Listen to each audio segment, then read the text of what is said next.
Dr. Keith Gadford and Gabe Tursey, two of our biology teachers here at Marden Senior College, are just going to give us a bit of background. Firstly, Keith, how did accelerated learning really come about? Well, the biology night class had been running for a number of years with the previous teacher, and at the time that I took over, the year that I took over, we had an approach from a parent asking if a Year 10 student could do Stage 2 biology. And we ummed and ahed at that time and thought, oh, well, we could probably give it a try. We asked to see some of their work, and their work was of a very high standard in Year 9. And so we said, okay, we'll give it a try. And that student did indeed complete the course and topped the course that year. Wow. In subsequent years, we've had approaches from one or two parents for similar reasons. And once again, those students have, in fact, topped the course.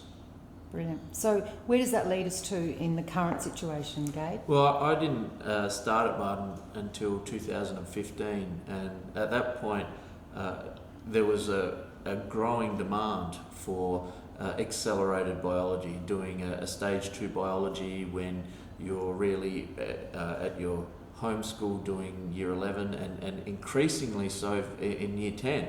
And there wasn't, it was a bit ad hoc. It was done case by case, but there was no system in place, and certainly it felt as though that wasn't going to be adequate for the growing demand. And so I guess the whole it's evolved, and it's evolved, no pun intended, it's evolved in response to community demand. Great. So 2017 saw the introduction of the new Australian curriculum for Stage 1 biology, and next year, 2018, will again roll over into Stage 2. How do you see that impacting now on this influx of accelerated learners? Probably the biggest change is going to be that in order to complete Stage 2 biology, there's a much greater expectation of prior knowledge from Stage 1. So any students wanting to complete Stage 2 biology without having done Stage 1 are going to have done some background work to cover the Stage 1 content to ensure they've got the background knowledge needed to successfully complete Stage 2. And how might they do that? Well, one good way, because as Keith says, it's very important that you've got that prior knowledge. One way is by getting hold of either the SASTA workbook and working through the exercises there, and you'd want to do that prior to coming to Year 12. There's another workbook, the Essentials one. And look, it's not going to be easy. It's not.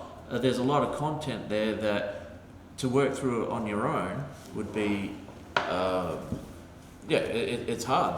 There's a lot of terminology that you might not be exposed to, but the thing is, what students are asking for is to already be accelerated at that Stage 2 level. So at least being exposed to the language, exposed to the terminology is going to be a real advantage. And in fact, that's why we would probably recommend that all students do the Year 11 first.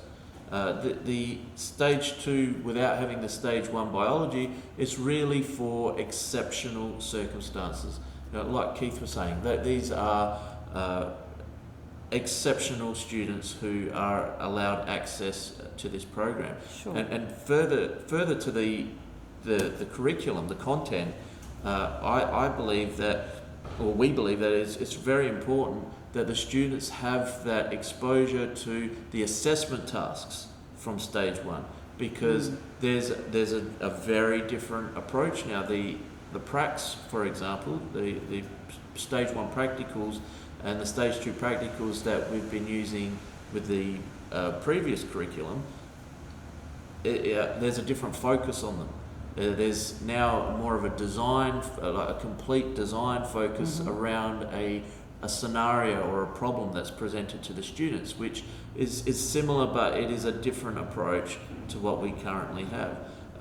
And then there's these science as a human endeavour tasks, which in the current curriculum just do not exist at all, but have have been moved through gradually, that students have been doing them in year 9, year 10, and so this year for the first time they did science as a human endeavour task in stage 1, and next year for the first time they'll be doing those tasks at a stage 2 level. Okay, so I've got a child that really does want to accelerate their learning, has an extreme interest in biology, so I can enrol them obviously to do stage 1 in the evening here at Marden Senior College. If perchance I felt my child had perhaps done enough background work and was really quite an exceptional learner and wanted to jump straight into stage 2 next year, what sort of things really do we need to be aware of as a family? You know, what kind of skills and what are the pros and cons, I suppose, of doing that? There are several facets to that. Firstly, the time commitment is enormous. We can't underestimate that at all, and I can't understate it.